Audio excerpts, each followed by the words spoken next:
Alors Mamadou acci heeɗima question ngaji ma bon harde haalde gurdam muɗum weeɓani kono kam banggue école ko école dañcaari janggumi promotion ngaji 1961 60 61 dañcaari ko on promotion jeeyami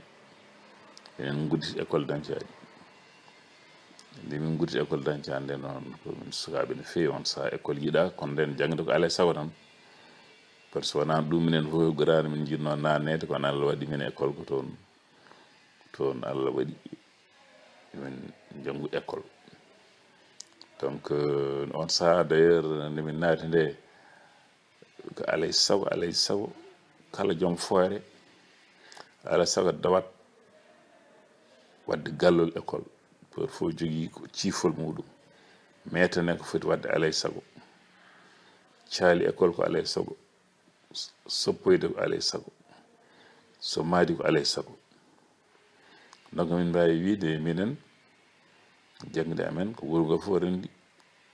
hamin jangi joguiɗen ɓinguel mbaɗa hande ɓinguel foof donc kay minen ka somin jangi école hawnko min keeɓa école devoir amen d' abord ko artirde wuuro he kala jaɗaɗo ñaama hen hoɗa e wuuro he nafa wuuro ngo min ko ɗum woni conception am école kadi wonko huude on sahanne mawnu mboɗo waɗa entrant 6e nde won gueɗel ngel wonta e jid e babam mawɓe nden keewi haqqillaji ɓimi kaaliɗo aɗon a jangi aɗa fayi collége hana jangde ma woɗɗoy argay jinmi ko jooɗoɗen waɗa ko nam ñaaguimami mbaɗa ɗum ngati mi jooɗi mo wi jinmi ko gonda mbiya min kaaliɗo Mamadou mi wonta woppu juulu reftu hen laabi jeeɗiɗi deftumi hen o wi alhamdulillah so Allah jaaɓi sa woppani diina maɗa hunde fof ma daña école eyi ay ngol konngol nafi kam no fewi ala fof komi yiyani aduna mi yiiɓe juulata mi yiyoroɓe sangara mi jawinoɓe yamba mi yiyoroɓe hunde fijirlaji faaɗum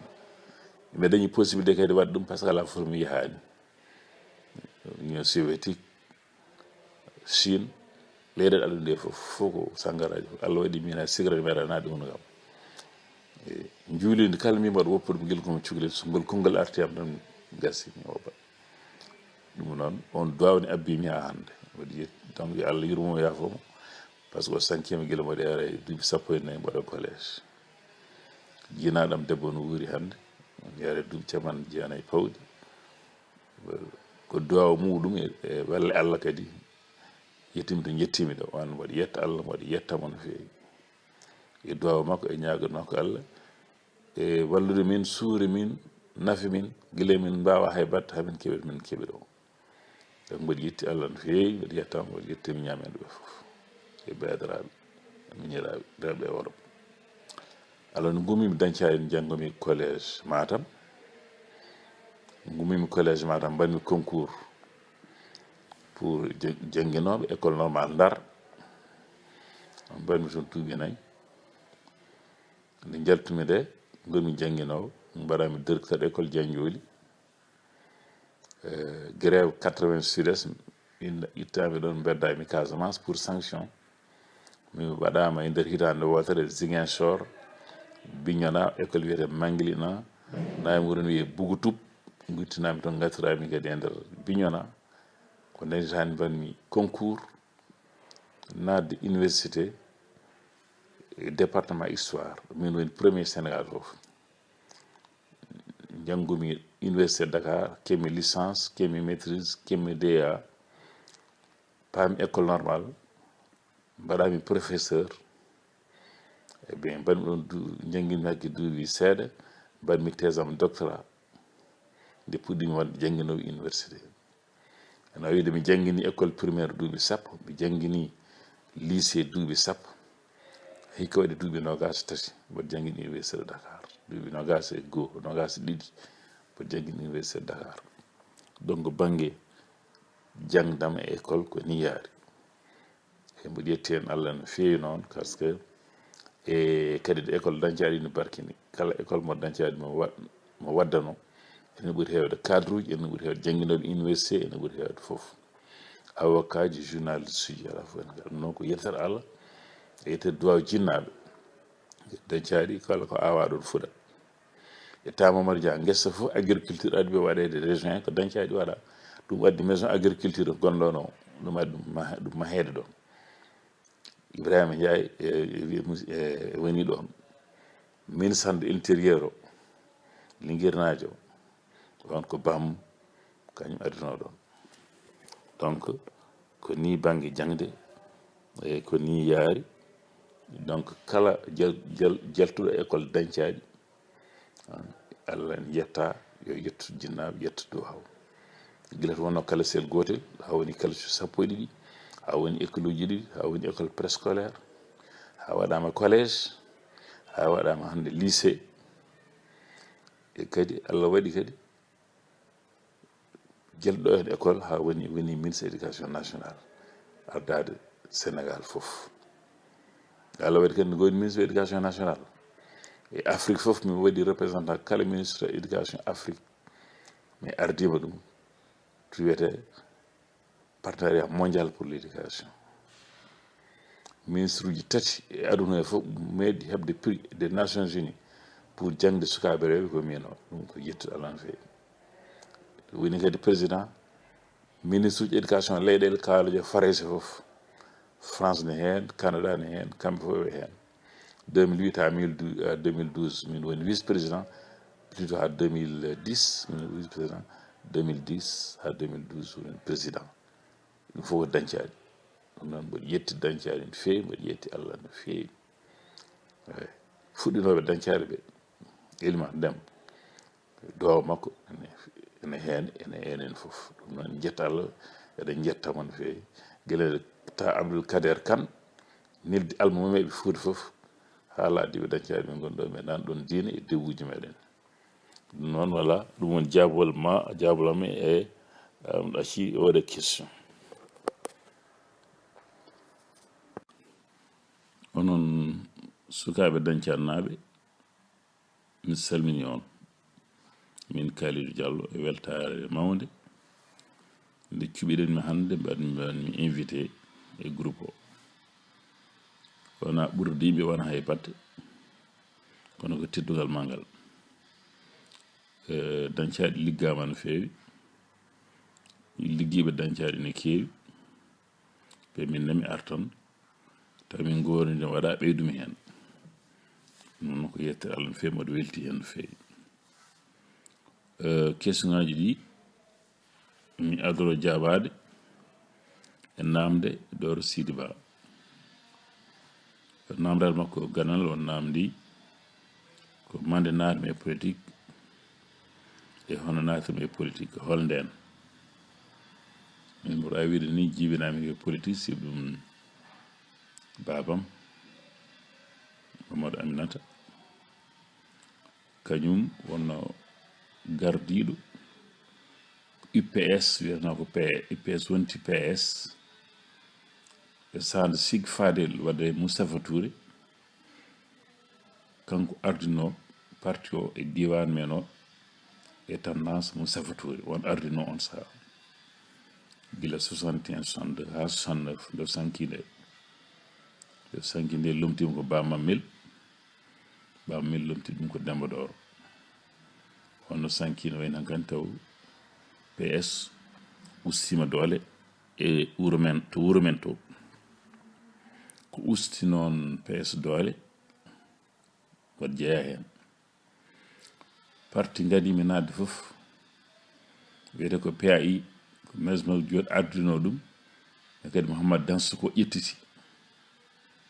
ɗin partiji noon ko partiji caliɗi mbiyete ko partiji communiste en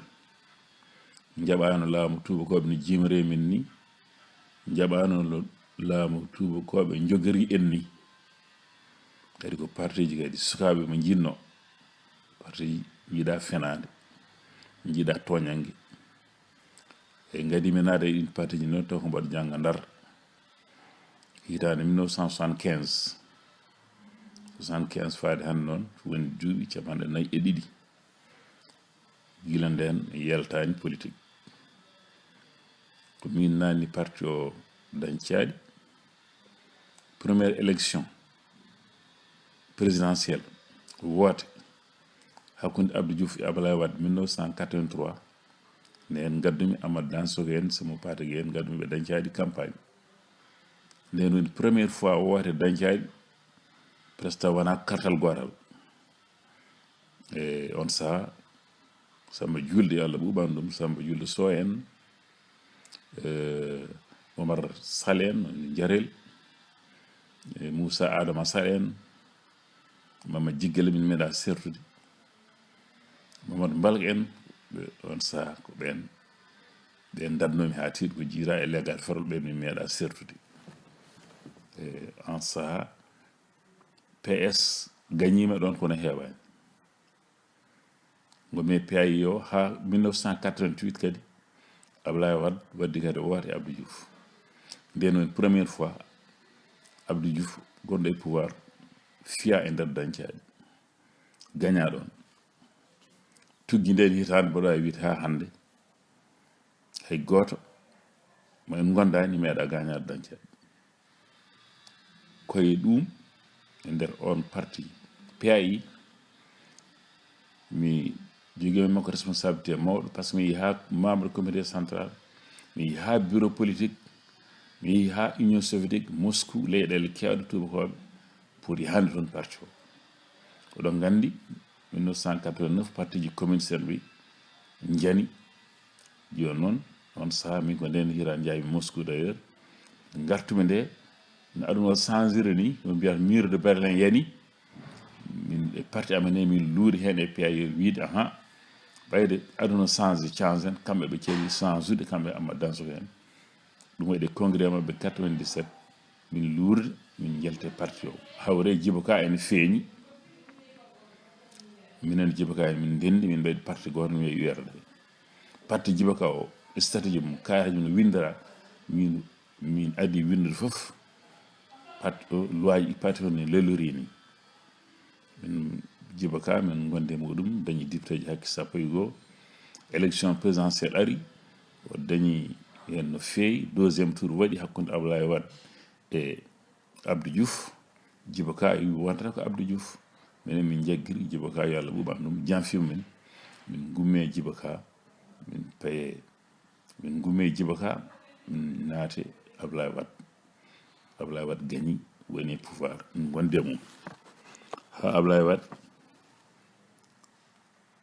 yi hen liggeyam faami hen liggeyam e kadi renseignement généraux ji andi hol dardam ko adi fof d' abord oɗon gandi mboɗo waɗa syndicat jangguinoɓe biyeteɗo SUDES o mi ardima ɗum woni secrétaire général mum on hakke ujunnaje sappo jangguino école on syndicat mi ardima ɗum ko juuti mi heede revendication ngaji muɗum kadi syndicat ɗi fof ne ndendi waɗi lande goto ko min ɓe mbanno porte parole e nder négociation ngaji kadi indam feeñi hen banggue syndicat ji aɓe ne mbattu jangguide université nde aussi haare étudiant ji toon e parti ji ne heewi hen doole kadi on saha joɗanimi toon PDS taw mi naatani parti maɓɓe ni pour walludeɓe e on saha Macky Sall wonno premier ministre Macky Sall kañum to jooɗotono PDS to pataji ɗi fal to ndennanno to minne min jooɗanno toon minen Samba Julde en min jooɗotonoɓe toon ko ɗon min Macky Sall min gandiri e 2001 eɓe kadi nde Macky Sall woni premier ministre nde min liggude mum ha université to o liggonomo pour ɓe daña jangguinoɓe université pour ɓe daña étudiant ji pour ene mballa ɓe koye nder ɗum Abdoulaye Wade yimi hen heftinimi hen windimi lettere wi en yiiɗi liggodade am PDS ko kañum ƴamimi wi yomi liggodo e maɓɓe nde yomi liggonde kadi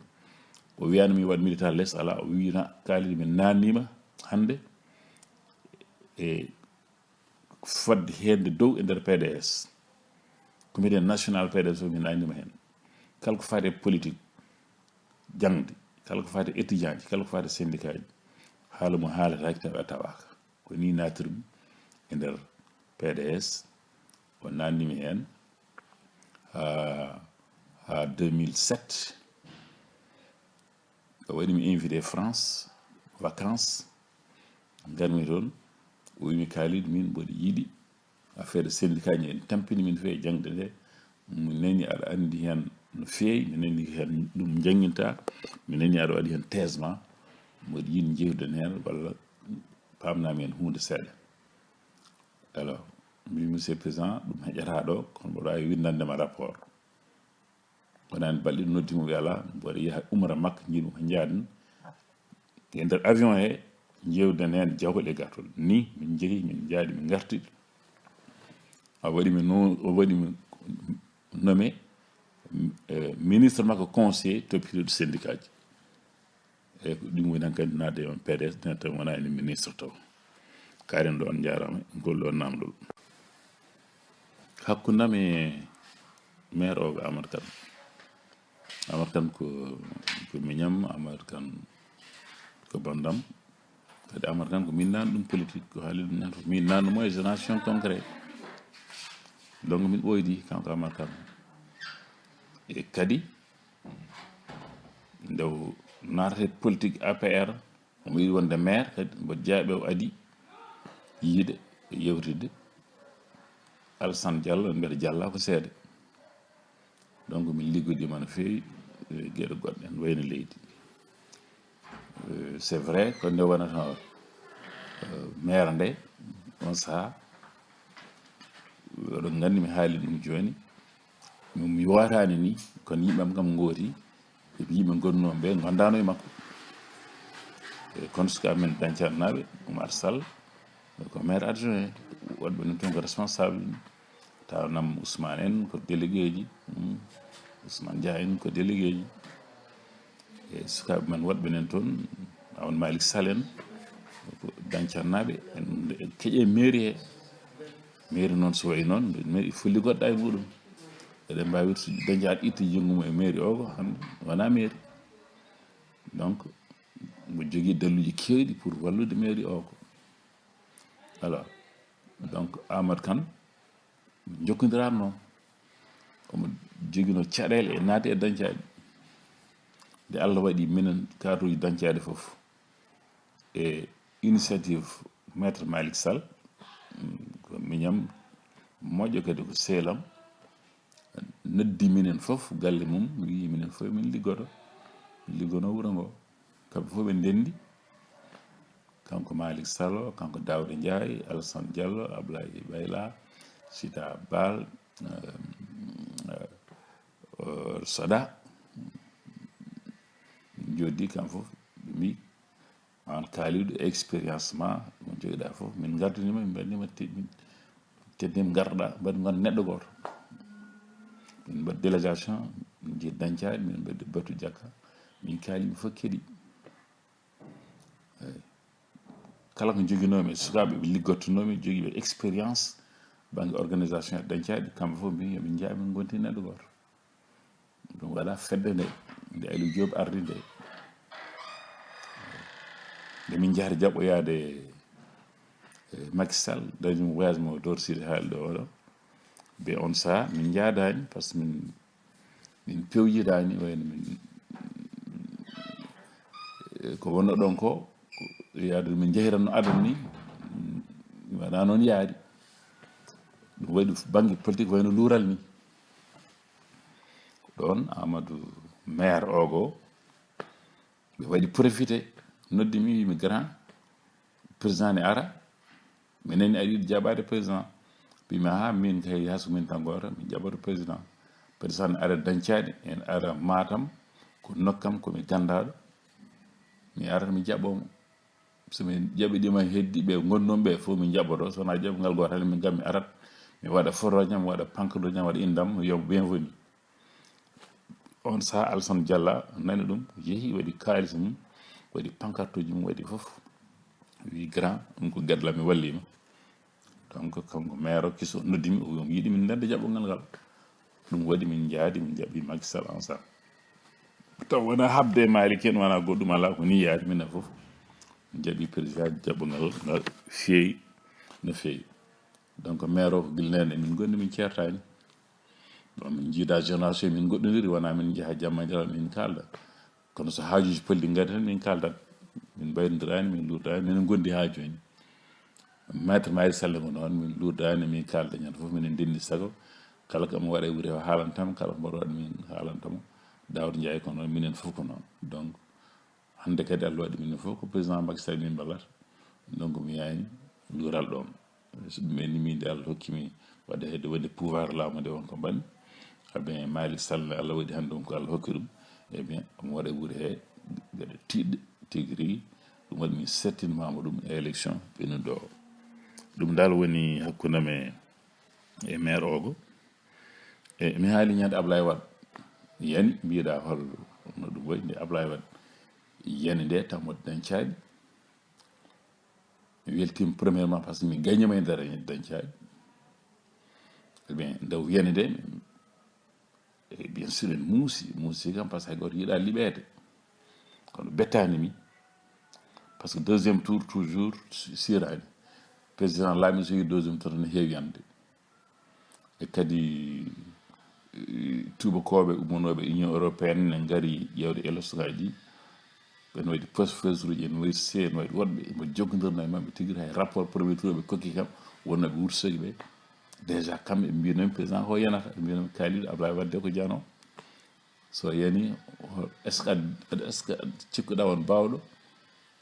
héritage makko ittide ɗum min c'est vrai ɓii ko c'est darinoma tigui rigui ene wawno ƴettu ɗum mais o daraki o leeli darade donc mi sikani taw o saa joni omo wawa ƴettude ɗum donc bettani min no feewi kono kam aɗa wonde mbirma liba a weltatako kono ça ne veut pas dire kam ko politique gassi ko ɗo aduna haaɗi ala démocratie ko noon démocratie sa yi élection a gagnata walla gagneɗa sa gagnama aussi c'est pas la fin du monde et puis quand même lamade laamu duuɓi sappo e ɗiɗi wona balɗe ɗiɗi e kadi Ablaye Wade taw dañi duuɓi hankkadi jibinaɗo 1926 kay e bien on saaha so 2012 so gagnama yalti e ɗon cikkumi ala metti haɓɓude kadi Macky Sall gañiɗo o ko minen gonɗo e nder PDS min ligguiɗo no PDS mboɗo andi ɗum no gandirmi on ni haalata ko pular man kalden pular ni et puis voilà emin ndendi gueɗe kewɗe e bien so on gañima kadi ɗum mettata kam no feewi voilà jarama e ɗeɗo namde gariɗe dewre Sidy Ba e bien tawon ko manki hen mankimi hen je suis à ta disposition pour mi jaabo o jarama merci.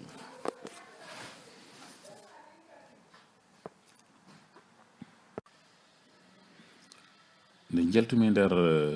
PDS jooɗimi kono hatta mboɗo jogui gandalam mboɗo jogui miijojam mboɗo winda gueɗe kewɗe e président Macky Sall nde min dernier amen conseil ministre e temps Ablaye Wade le 28 mars o noddi minen foof o wi min Macky Sall baɗaɗo président o de wayno wayno ko ɓiyam ni kadi ko almudam donc ɓayde kanko Allah waɗi lomtimi mi weltima no feewi kono noon ɓe ɗo ɓe fof so ñaguima on ballemo mbaɗi min yemiri on e on ñande min on ñande min jaltumi ko conseil ministre ɗe mbanmi rapport hakke capannayyi page capannayyi ɗerewol ko fare jangguingol école e jangde hoto jangde Sénégal yarata hoto jangde nde fonno faade e holno wayata ha moƴƴa mbanmi rapport o mbanmi courrier neldumomi ɗum kanko président de la République Macky Sall e mbimomi kadi mo jogui disponibilité yidde kala ko faate on banggue kala ko sohli hayso mi wonnani parti makko hayso wonnani gouvernement makko mbeɗa wawi walludemo pour wallude leydi ndi e wallude sukaɓe so ɗum ɓenni kadi emin jiidi ko haalpular emin jiidi kadi banggue ƴiƴam kono ɗum fotani mawninede no feewi donc komin jiidno banggue ƴiƴam koto mi wartanimo donc wona ɗum ɓuuri wonde important e on saaha nde ɗum yettimamamo par ce que waɗi ɗum mois de mars ha hitande mars mois de mars arti mi tinani mboɗo jooɗi na o noddimi téléphone am koy kam Kalidou Diallo hande ko noddimi ko hedde 3 heures o wi hande 5 heures mboɗo sohlma mboɗo yiɗi ngara biram mboɗo jaami wir makko min joddi hakke heure ɗiɗi pawɗi min kaldi ko heewi ko ñande hen min joddi min kawri emin liggodo wona bonnata e gouvernement makko emin liggodo kala ko mbawi walliddemo e gandalam e miijojam e yimɓam mboɗo wallamo e minne kala ko cohlimi komo wawa jokka président komo wawa waɗandemi so waɗandemi walla wadde ko nafatami walla ko nafata leydam walla ko nafata nokkam so tini omo daro hen koye ɗum min piɓodiri wonno ko le 24 mars 2013 ko ñanden kadi min kaldi hayso min narani fedde makko ko wawi ƴewde feddam yimɓe mi gondunoɓe ɓe liggotonoɓe hoto carade so liggadade hakkude amin yonti mi liggoro so yontani kam mi daña fedde taw mboɗo liggoro ɗum taw so mboɗi haalde mbaɗa haala hen taw somo jogui sohla aussi mboɗo fewjida e fedde nde ni woni liggodade min e Macky Sall tawno mi naatani e parti makko ko haalde kadi e nandirde adi fof on saha élection woote mairie ji ena waɗa e comité rural tawatama commune o ñaagui wimi yaa mi liggodo e yimɓe makko jaami liggodade e yimɓe makko min jeehi min donki hawrude responsable ji APR wonɓe Fuuta ɓe guitti yimɓe am fof guittimi no haaram taw ko binoɗo yomi won e conseil régional conseil départemental maɗa ɓe guitti yimɓe mi guitti fof mi dartumi mi waɗani campagne mi watani ni kono yimɓe hakkude Allah mumen mettinde ɗum ɓe piya APR fiya dañcaɗi ɓe gari ɓe noddi Macky Sall mbi ɗum président ay Kalidou fima dañcaɗi kadi o wi so fi on toon c'est parce que mo jogui yimɓe so mbawi liggoɗon e makko rewi hen kono référendum ari nde référendum ari kadi o noddimi yomi wallumo ballumomi min liggodi en lawa ɗum dañi min dañi sagoji amen rewi hen ko wartiɓe ɓennuɗo o ɗon kadi ɗon saaha e liggodade e Aboulo en e Amadou Kane en e Farba Ngane fof kamɓe fof min liggodi min goni neɗɗo goto élection législative o kadi Allah waɗi kadi min dañi hen sagoji amen min gañi donc natani e parti APR kono mbo liggodira e président ɗeɗo gueɗe ko heddi noon ko woni nder holko min kaldata holko min baddata holko woni hakkude amen ɗum mi haalade mi WhatsApp kono mi liggodo yiɗi walludemo ha o ɓeydo doole mboɗo yiɗi walludemo so ala kewi ɗo e nden so élection ari beele omo gaño kadi eyyi ko ɗum woni dal liggey hakkude men alors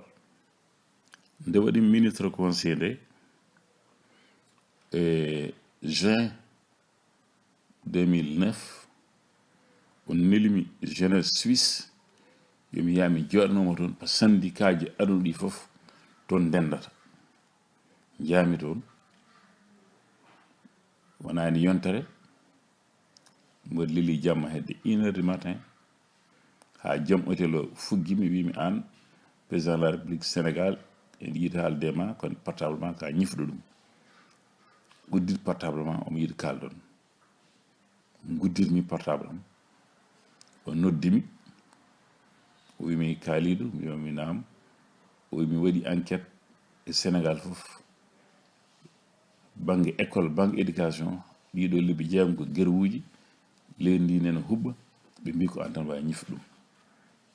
andumi fellitide wadde mo nommé ministre éducation nationale mi namdaki ni saɗa wawi wiyam aɗa wawi mbimi président mboɗo wawi min mbimi less mbimi wawa ko Allah tan wawi wi sa fini garta donc nde kuppi gummimi calliguimi julmi darɗe ni mbimi Allah wallam ala fof ko mbawmi an tan wawi walludemi eyyi Allah walli kam effectivement mi goni ministre nde donc haqqillam nde mbaɗa ministre fof woni haqqillam ko hono mbaɗanmi ha oɗo probléme régle ɗum, hono mbaɗanmi hami nafa leydam, hono mbaɗanmi hami nafa wuram, hono mbaɗanmi ha école Sénégal yaara yeeso. mboɗo sikki aussi bila am ala question ngaji mawɗon kono en setti ene setta banggue éducation nationale Sénégal ko mbanmi hen ko Allah hokki kam hen wune no fewi. mboɗo yeɗi attal mboɗo yetti Allah no fewi, mboɗo yetti Ablaye Wade, mboɗo yetti nenam e babam. E ko ni woni natgalam e PDS min goni e pouvoir, mino gomi ministre natmi poste ministre que le 9 juin voilà 2009 jaltumi ko ñande min gagna ko le 25 mars 2012 mbaɗmi passation de service am yaltude ministère o ko le 16 avril 2012 eyyi donc woni toon ɗiɗo duuɓi mbaɗmi ministére éducation nationale. aɓe nde min gayni laamu amen nde question goto nane yeeso hono jaltinmi PDS cikkumi jaabomo tan lawol gotol e nder PDS effectivement nde haade amen déjà yaltude e laamu he e nder PDS ne wanno caɗele kewɗe no fewi. minen en ene Karim Wade en min mbaɗi fedde en wiye génération du concret, kañum wonno président o, min toppitino kala ko fate e jangde, ko fate e université, ko fate e éluji. wonno anniyamen noon ko comme fedde PDS ne hewno liiral, ene hewno luural, ene hewno tandasuji, min mbi min mbaɗa feere taw ko nder parti e min goni tan min jaltani parti e min mbaɗa feere min sukaɓeɓe e rewɓe yonto heewa doole nder beele parti o no wayni ene iwa. aɓe nde min jani nde en tout cas yimɓe hewɓe nder PDS déjà en ñogoni de amen ɗen cakadele. aɓe comme Abdoulaye Wade yalti mawni pratiquement o woppani ni kono woni France ko juuti parti o resdama Oumar Sarr ɓe mbaɗi ko wayno tamde suji ni ɓe ɗiɓe welsinade min seeɗa ɓe pewje mbaɗi fewjide min taw mi tinnata hay ko fate Matam ɓe pejat taw mi tinani hay élection ngaji député ji ne ngari nde koye candidat ji ɓe jeenomi kono ɓe ƴetti Ablaye Dieng e maire Wourossogui monsieur Dia ɓe ƴetti ɓen ɓe cuɓen kisa ɓen nder élection goppi mbi ngala hen, ɓe cuɓi ɓen ɓe kalnani min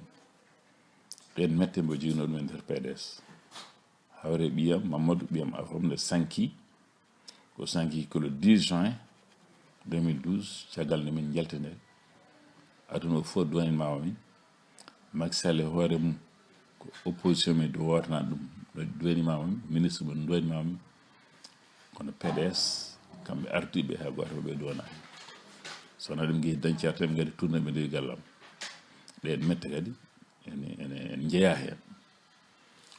e hawre kadi nde élection ari nde min namdo min e Karim Wade min mbaɗa liste amen o wata min mbaɗa député ji kadi Karim haqqille mum fayani hen ɗum woni sababu min jaltumi e PDS min jaltumi e PDS ndene on saaha min natani hay parti goto hano ɗo toujours Mama Sarr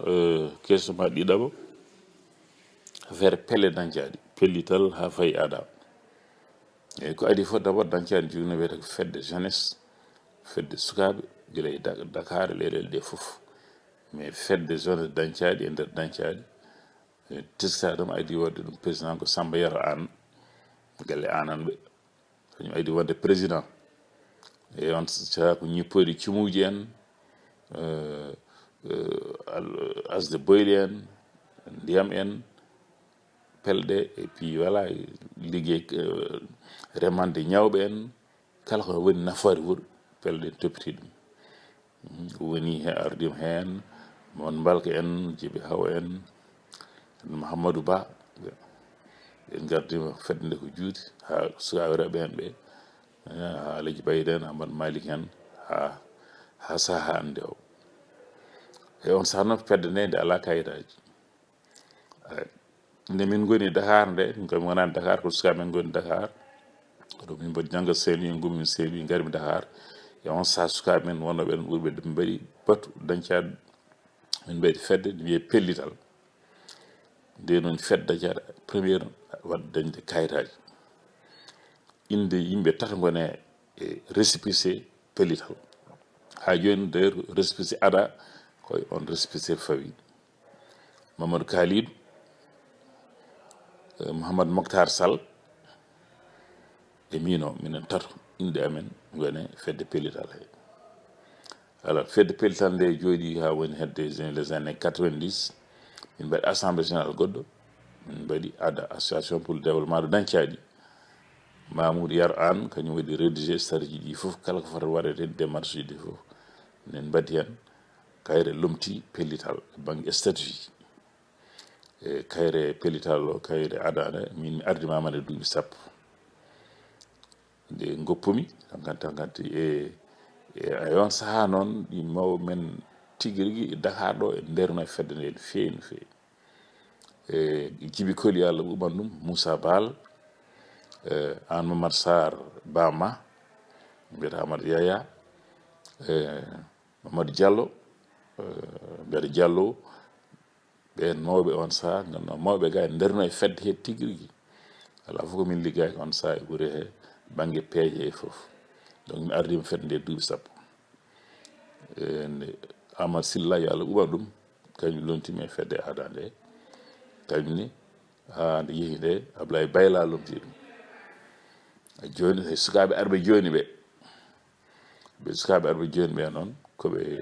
tuggi kam koɓe jooɗi ko e fedde aada nde mi yiyaniɓe mi nananiɓe ɓe garani am aussi ɓe gaddani am haaju aussi kono mi liggodima e Amadou Sylla ha yeehi mi liggodima e Ablaye Bayla ha waɗi assemblée générale ben ɓeɗo sukaɓe noon aussi ko yonta kesso peut être kono kam mi liggoda he mabɓe voilà fedde aada nde e ko ɗum woni et puis pelɗe ɗiɗi liggima no fewi e dañcade presque kala ko waɗa e dañcade yande bien sûr e pelle France ARDF min liggodi waɗi kewɗe waɗɓe Gabon wonɓe partout e wonɓe ɗo e Dakar Kaolack en goni men foof liggama no fewi hakkude Walde Reuy e dañcadi coopération hakkude mabɓe nde suwaɓe tubakoɓe gaari dañcadi ko convention coopération koto dañcade ɗo dingaral ɗo waɗa batu winda signina on saaha min arino fedde nde Samba Dialil ardinode France hande ala fof ko yaltani on coopération ha centre de santé o yalti hen ko pellital wonno rapport forage o ñagade forage o e ko gueɗe kewɗe e wuuro he kala ko heeɓa e wuuro he ko pelle men pelle Europe pelle Afrique pelle Sénégal kono il faut dañcannaɓe daro ene wonɓe dañcaɗe omo Dakar ɓe daroɗen pour ɓeɗo fewde eɓe mbo ko teddugal manggal e sukaɓe dañcannaɓe e nder aada mbaɗumi président d'honneur fedde nde ɗum ko teddugal manggal mboɗo welte ɗum e kala aussi nde gummino huuɗe mi daari mi tini mi darata hen so banggue laamu wona wasde wonde ministre tan wasi wonde waɗonde laamu hande mi wona ministre kono kala kan heeɓo e laamu waɗa heeɓo hen par ce que en saɗi hen ala mo ndew taw ala ndewdemi e joomum ala komi waɗanano ɗum no gonmi nde ɗum noon éducation ne yaañi no fewi donc voilà ko heddi hen ko kala ko neɗɗo arsiguini neɗɗo kadi nde wone mbafode e waɗi nde waɗani e mbafode aussi kala ko jogui waɗa ɗum tan jinnomi jabade e question ngaji ma a jarama no fewi. Oui, merci Mamadou Sarr ha joni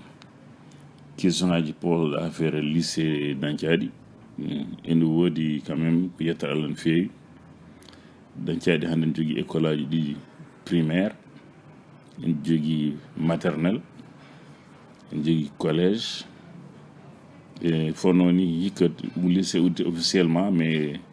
no tardiri ni ko hikka secondo uddita ko 2019 2020 poten dañoyde lycée ko essentiel o tan ko en dañi c'est très bien yimɓe fof darima hen eɗen jetti Allah no fewi pour affaire courant lycée o c'est vrai que ministère jogui budget courant bon kono wona ko weeɓi kadi fof batte ko devis on mbaɗa devis électricité ara toon so waɗi devis ha gayni principal o waɗa demande lawa ministère ƴeewen se mbawi wadde appuyé soronki ɗum waɗe devis ƴeewe wuuro ngo no wawiri wadde kañum hoore mum fewna ma il faut waɗi devis voilà ministère ne wallita kono aussi yo waɗe devis ande holko fewno ɗum no foti ɗum ko fate affaire électrification ko fate noon affaire defte ɗe tout ça c'est vrai mi hokkinoɓe ordinateur tuji ha heewi kono ordinateur sa courant ala presque ala nafoore quoi pour bibliothèque et tout ça cikkumi fof c'est saɗani fe courant o ɓuuri sadde bon affaire carrière am affaire syndicat Samba Oumou aussi namdima hen ɗo gandi kam syndicat ko adi fof ko salade fenade ko yoltude hujjaji ɗum woni syndicat de min mbarmi thèse am histoire ko syndicalisme Afrique de l'Ouest fof leyɗele jeetati e Togo Sénégal Mauritanie Niger Mali Guinée Côte d'Ivoire e yentude Togo Benin e yaltude Togo ɗe leyɗele mbarmi thèse am banggue syndicat ji guila 1900 ha 1960 et docteur am thèse doctorat d'état mo gaynani to presque mi gayni ko de tuggi syndicalisme Sénégal tuggi 1960 ha hande donc mbaɗa andi syndicalisme international il faut par ce que toon ɗum jangguinami aussi université master 2 les international syndical ko yoltude hujjaji mi woni responsable syndical e Sénégal tuggi tan e nder école am faye nder département am ha woni nder région Dakar ha ɓoyi gardimi syndicat période sud-est o sud-est ko jangguinoɓe goni tuggi école préscolaire ha université mi ardima ɗum syndicat université aussi mi ardima ɗum donc syndicalisme international aussi mi woni hen no fewi mi yeehi ɗo partout yaaduni fof mi yeehi Afrique du Sud mi yeehi Jomtien en Thaïlande partout dans le monde Chine Moscou partout Canada donc ala fof to mi waɗani syndicalisme e aduna he bien Allah hokki kam hen winne par ce que non seulement waɗi thèse syndicalisme mais kadi président Wade ƴettimi conseiller ministre conseil des affaires syndicales et puis waɗi waɗede ministre éducation nationale ɗumen hen alors ko fati bilan am éducation nationale mi haali no gonirmi ministre e question ngaji dooro ɗi mais bilan éducation ɗum kam cikkumi aduna fof ni andi par ce que nde on gandi 2000 sa ƴeewi sukaɓe temedere fof e Sénégal ko capanɗe jeegom e jeetato tan naati hen école min nde jaltanmi nde sa ƴetti sukaɓe temedere en capanɗe jeenayyo e jeeyo jangga école alors on saaha élève temedere fof ko capan tata e jeetato tan gono hen rewɓe heddiɓe fof ko worɓe min déjà ha 2000 an taɗa mi yaltude sa ƴetti temedere cukalel gorel ko temedere e sappo e jeeɗiɗi cukalel dewel donc sukaɓe rewɓe ɓurti sukaɓe worɓe e école aji he ɗum waɗi kimmi diplôme goto des Nations Unies en wiye champion Ngueye ɗum aussi ko bilan ko jiira e affaire e jangguinoɓe école banque mondiale hokkino Sénégal e sababu no min 40 milliards de francs CFA non remboursable taw yoɓetake wona ñamade pourtant bilan am yomi ma 4360 salles de classe 4300 ujunnaje nayyi e temedde jeegom e capanɗe jeegom classe mi ma 800 murs de clôture 800 toilettes séparées 800 blocs administratifs fof mi waɗi ala fof école ala e dañde ko jiida e budget état donc bilan éducation aussi jangguinoɓe aussi hiirani fof mbaɗa kono budget éducation mboɗo ƴetta jangguinoɓe mbayno leydi par hitande bien wona dañcade tan wona fuuda tan ko Sénégal fof professeur uji et institut uji ɗum on woni Allah hokki kam ɗum et c'est très important donc bilam éducation aduna fof ene seedi ɗum aussi vraiment jarama no feewi ko fate nomination hono mbaɗirami nommé e fof jaabima e ko Doro Sidi Ba haali ko voilà a jarama merci beaucoup. alors ko fate keesuŋaji namde Samba Oumou walla Samba Mamadou Baydi chef de village o namdima gurnamam e affaire syndicat ji carrière am politique e mouvement o ko heewi hen mi jaabima ɓe gurnam sikkimi wonko kalmi hen seeɗa ko heddi ko peut être hawnaki waɗɓe témoignage hen ɓe e waɗa ko kaali hen kadi mbiya neɗɗo kadi haalde gurdam mum weeɓani quoi min gandi suko joni fof mbiyata sabunde a sodde hoore mum ɗum noon ko kalmi hen ko ɗon tan mbawmi haadde pour le moment affaire syndicat ji ɗi aussi cogumi jaabima hen no feewi e non seulement e Doro Sidi mais également e Mamar Sarr mi jaabima ɗum affaire syndicaliste ko addi mi wonde syndicaliste hoto ummori e fof ɗum aussi cogumi ko kalmi hen ɓe banggue politique o aussi vraiment c'est bien aɗa waɗi suivre ko mbaɗami jinmi labtinde seeɗa tan ko effectivement dans ce ko adduno min sertude ko wona haare kono ko sertude miijoji gandi 1989 déjà min mi yeehi Union soviétique wadde toon janngude ko wayi biyeteɗo Mikhail Gorbachev hono changeur Union soviétique ni ha Union soviétique boni kala parti kala leydi wiyande communiste leyɗele ɗe fof jani Allemagne woni wonno ko Allemagne de l'Est Allemagne de l'Ouest miro itta kala wiyanoɓe communiste en fof boni ha laaɓi ɓe mbimi Sénégal ɓayde min e nder Sénégal min mbiyanno koye ɓe min mbasino ɓe Allah waɗi ɓen kañumen goppi mi ala ko haali minen mais danso en mbi kañumen keddoto e ɗum ɗum waɗi min Samba Julde min mbi min jalte ɗum min jeehi hawre Djibaka ene yalte parti muɗum min dendi min mbaɗi mi haali ko hen guilnane min Djibaka en min jaadi min mbaɗi fedde watere e bien élection ari ndi a haali dow Janvier Abdou Diouf finalement plutôt dow Janvier Abdoulaye Wade minen fof min watani min goppimo min peyta Abdoulaye Wade voilà min mbaɗi créé fal nder fal he mi haali ko toon gandu Macky Sall par ce que min joɗotono fal fedde nde pelle ɗe so noddama so Abdoulaye Wade noddi e Macky Sall komi joɗono PDS ko to min gandodiri donc ɗon ni ko ni yaari e bien mi haali également ummugol am e PDS mi haali jokkodirgol am e Macky Sall mi haali ko waɗimi wadde créé mouvement taw wona parti par ce que sa waɗa créé parti ɓuuri moƴƴude yataw a jogini ɗum doole wadde parti tan mbiyata kabine téléphonique ko min ɗum haalnakimi sa jogui parti haɗa aɗa jogui siège ma